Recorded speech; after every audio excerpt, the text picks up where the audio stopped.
Saudaraku, ada suatu pasal yang dirahasiakan oleh hampir semua guru pembimbing pada murid anak didiknya karena suatu alasannya yang masuk akal. Pertama, karena pintu guru sejati itu tersembunyi, jadi tidak bisa dan tidak boleh mengajarkannya asal sembrono. Kedua, perlu dasar ilmu pengertian yang lebih dari cukup sebelum mempelajarinya, karena jika tidak akan pernah bisa paham dan mengerti, bahkan bisa gila, stres, atau sang guru pembimbing bisa dicap sesat oleh murid anak didiknya. Oleh sebab itu, tidak diajarkan kepada orang-orang yang belum pernah belajar tentang ilmu tauhid, sifat 20. Kenapa bisa begitu? Sebab hal ini berisi ilmu-ilmu khusus pelajaran mengenal diri atau tata cara mengenal Allah, Sang Pencipta alam dan segala isinya. Tujuannya supaya sempurna segala amal ibadahnya. Maksudnya tidak melangkai kodrat dan iradatnya sebagai manusia wajar. Untuk itu kita akan mewedarnya dengan terbuka, tanpa aling-aling apapun. Terserah Anda mau menyebut saya sesat atau kafir, karena inilah kenyataannya, inilah kebenarannya, dan silakan dibuktikan sendiri jika tidak percaya. Ketahuilah, tanpa yang hidup, jasad tidak ada artinya, tetapi benda mati inilah, jasad inilah yang dijaga dan diutamakan oleh kebanyakan orang di dunia ini. Sedangkan kita semua tahu, bila mati kelak, jasad akan busuk dan ditanam atau dibakar.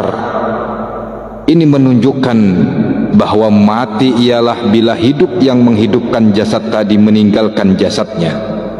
Kebanyakan manusia pada umumnya menganggap bahwa hidup di dunia ini itu hanyalah cukup makan, bergerak, mencari kemewahan, kawin, menyelesaikan kepentingan, mencukupi kebutuhan dan keperluan, bekerja dan lain-lain.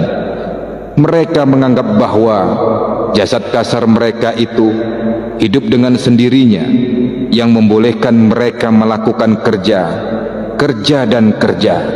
Tapi pernahkah mereka berpikir bahwa jasad mereka itu sebenarnya ialah benda mati yang tidak dapat hidup dan bergerak dengan sendirinya, tanpa ada sesuatu yang menghidupkannya? Di manakah letaknya yang dipanggil hidup itu? Dengan adanya yang hidup itulah jasad kita itu hidup. Sebenarnya hidup itu diam di dalam jasad kita sendiri, dan dialah yang dipanggil diri sebenar diri. Tapi pernahkah kita berpikir tentang diri atau mencoba mencari dan mengenalnya?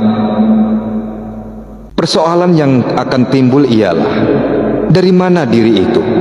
Di mana letaknya diri itu? Terdiri dari apakah diri itu? Kemanakah perginya diri itu? Apabila jasad mati, atau dengan kata lain diri meninggalkan jasad? Yang paling penting sekali, bolehkah kita mengenal diri sebenar-benarnya diri kita itu? Aku adalah aku, kamu adalah aku.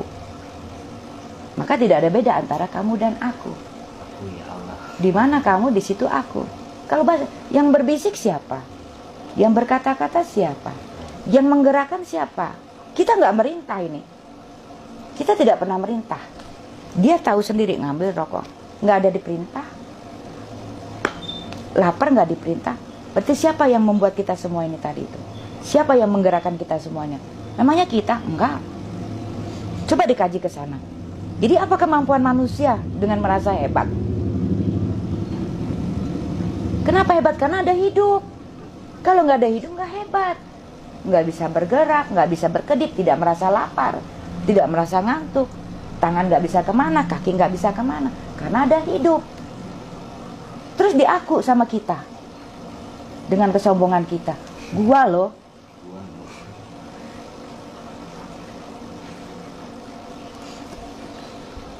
Kita mah hanya amanah. amanah diri. Maka tadi wali diri. Kalau sudah tahu wali diri, maka dia akan menjadi wali dharma, menjalankan dharmanya. Karena sudah tahu penyampai maksud Tuhan. Penyampai maksud Tuhan. Itu. Jadi tunggal puncak, Pak. Tunggal ya. Tunggal. Ada kemanunggalan, manunggal, unggal. Gitu kan.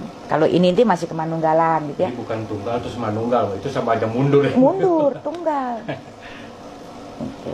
Kan Ada tunggal manunggal, ada karena perjalanannya. Ada satu nanti manunggal lagi karena untuk penjelasan pengurai dua. Seperti Allah Muhammad, kan gitu perjalanan. Allah seperti ini, Muhammad seperti ini, kan gitu tadi itu. Muhammad wujudnya, Allah dalamnya, maka wujud ini membawa daripada sifatullah. Membawa sifatullah. Membawa daripada asma Allah. Dengan wujudnya ini, karena aku memerlukan wujud. Sebagai saksi kesaksian kesucianku, kata Tuhan. Ketika memerlukan wujudnya Adam, maka Adam mau wujud. Kalau Muhammad adalah wujud dohir, tunggal. Adam juga, tapi Adam wujud, Adam mau wujud dohir, mau wujud dohir.